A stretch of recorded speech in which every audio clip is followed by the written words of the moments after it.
primeiro passo para definirmos a sinalização numa rede de comunicação é identificar se iremos utilizar sinais analógicos ou sinais digitais. Para isso, temos que definir então qual é a diferença entre sinais analógicos e sinais digitais. Na figura, nós podemos visualizar três gráficos. Temos que identificar deles quais são os sinais analógicos e quais são os sinais digitais. Ao analisarmos o gráfico A, podemos dizer que se trata de um sinal analógico e, ao analisarmos o gráfico C, podemos dizer que se trata de um sinal digital. Mas por que podemos dizer dessa forma tão facilmente que o gráfico A é um sinal analógico e o gráfico C é um sinal digital? E o que seria então o sinal do gráfico B?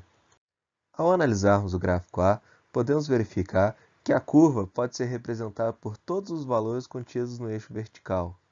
No eixo vertical, podemos ver em destaque o valor 0, 1, 2, 3 e 4, mas ainda existe o valor 3,5, 2,2, 1,9, que não estão destacados, mas compõem o eixo vertical. A possibilidade de ser representado por todos os valores do eixo vertical é que define que esse é um sinal analógico. Já se analisarmos o gráfico C, veremos que o sinal é representado por apenas dois valores, 0 e 1. Não podendo ser representado, por exemplo, pelo valor 0,5. A impossibilidade de ser representado por todos os valores do eixo vertical, neste caso, somente dois valores, 0 e 1, é que define, então, que esse é um sinal digital. E o gráfico B? Se repararmos bem, o sinal do que é representado pelo gráfico B só possui alguns valores também, neste caso 0, 1, 2, 3 e 4. Não há valores intermediários, apenas esses 5 valores, 0, 1, 2, 3 e 4.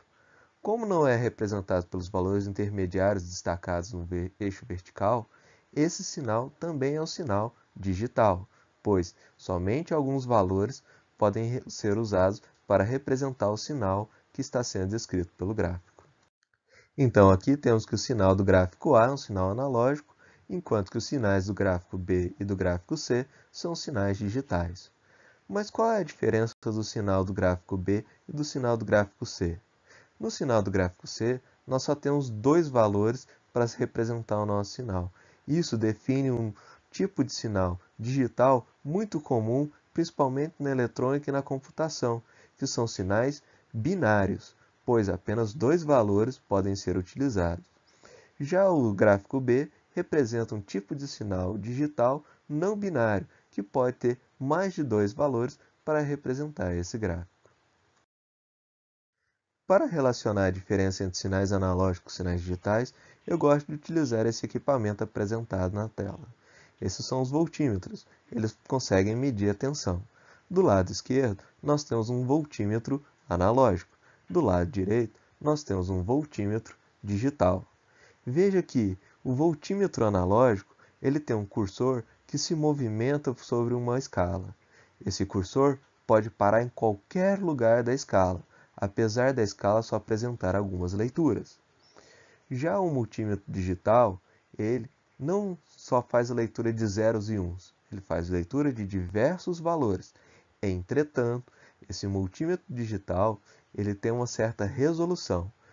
Como podemos ver, ele mede de 0,00, ou seja, somente duas casas depois da vírgula que ele consegue medir, isso dependendo de onde está colocado a medição.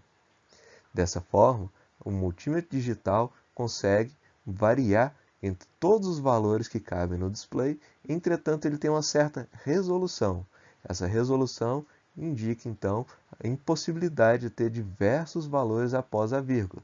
Neste caso, apenas dois valores após a vírgula. Para que a gente possa escolher então qual seria o melhor tipo de sinal, analógico ou digital, precisamos de uma métrica para poder medirmos a qualidade do sinal. Essa métrica é conhecida como relação sinal-ruído. A relação sinal-ruído nada mais é do que a potência do sinal sobre a potência do ruído. Dessa forma, se a relação sinal-ruído for alta, quer dizer que a potência do sinal é superior à potência do ruído. E, se a relação sinal-ruído for baixa, quer dizer que a potência do ruído é maior do que a potência do sinal. O valor para a relação sinal-ruído adequado para cada sistema de comunicação vai depender do sistema de comunicação, assim como, por exemplo, que tipo de sinal nós estamos transmitindo, se ele é analógico, se ele é digital. Qual que é a taxa de transmissão de dados?